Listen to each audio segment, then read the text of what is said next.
Olá, eu sou a Júlia, estudante de licenciatura em Matemática da UFSCar. Junto com os meus colegas da disciplina de Política, Organização e Gestão da Escola, venho apresentar o nosso trabalho sobre uma visão matemática para as relações de poder. Na matemática, chamamos de função uma relação entre dois conjuntos. Ela é representada como uma fórmula matemática que descreve essa relação. Matematicamente, dizemos que, dado dois conjuntos A e B, uma função de A em B é um terno FAB, sendo F uma relação de A para B satisfazendo o domínio da função é todo o conjunto A, e quando escolhemos um elemento do A, ele só pode atingir um único elemento de B. A função transforma algo do conjunto A em algo do conjunto B, ou seja, exerce uma lei pré-determinada. Para entender melhor o que a função faz, imagine a produção de um bolo. Temos os elementos do conjunto A, que são os ingredientes, temos a função forno, que é onde esses ingredientes serão transformados, e, posteriormente, teremos o resultado, o bolo assado, que é um elemento do conjunto B. No estudo de funções, as classificamos de três formas: função injetora, função sobrejetora, função bijetora. Falaremos particularmente da função bijetora. Uma função bijetora é aquela que é injetora e sobrejetora ao mesmo tempo.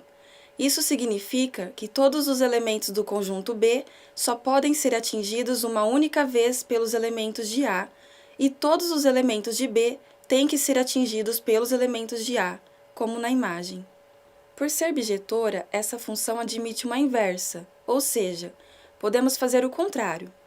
Agora os conjuntos A e B trocam de lugar e os elementos de B passarão a atingir os elementos de A.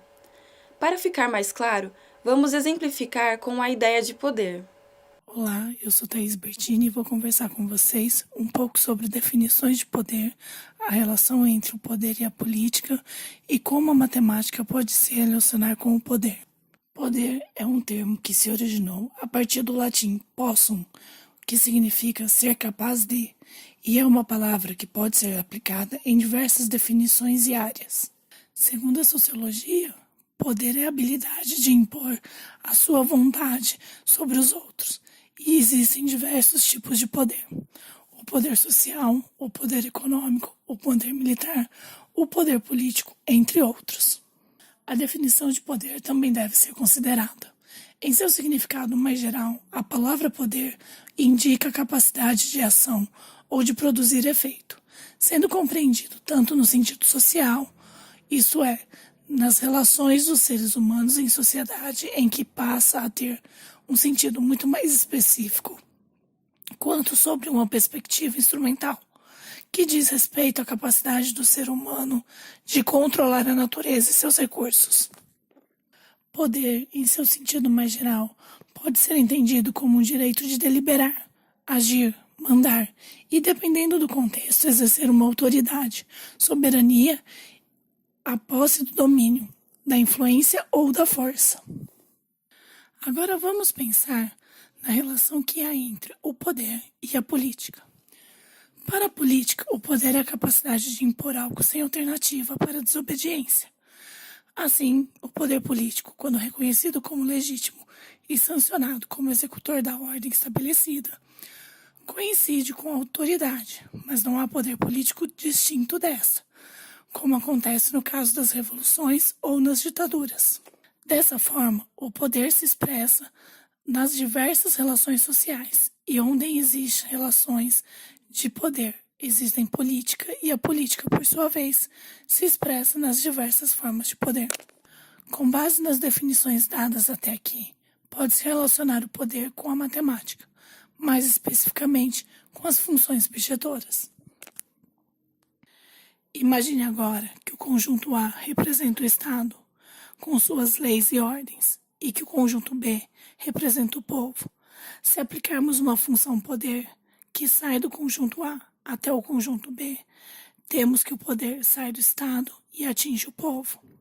O resultado dessa função são as leis trabalhistas, os deveres dos cidadãos, os impostos, ou seja, o Estado exerce um poder sobre o povo. Olá, meu nome é Denilson e trago para vocês o primeiro exemplo da relação de poder citada anteriormente, representada pela função objetora. O exemplo escolhido para mostrar essa relação de poder entre o povo e o Estado, no contexto discutido anteriormente, é a Revolução Francesa, marcada pelo lema Liberdade, Igualdade e Fraternidade. Esse movimento, que levou 10 anos, acarretou a queda do absolutismo.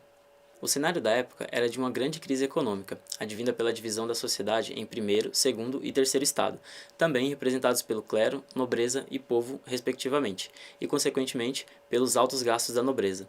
Diante disso, houve uma movimentação do povo diante das imposições e retaliações realizadas pelo rei, chegando no primeiro grande marco da Revolução Francesa, a queda da Bastilha.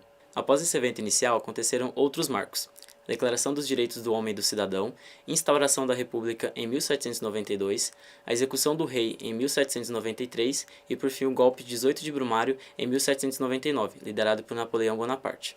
Desse modo, o povo mostrou que pode exercer poder sobre o Estado, alcançando grandes conquistas.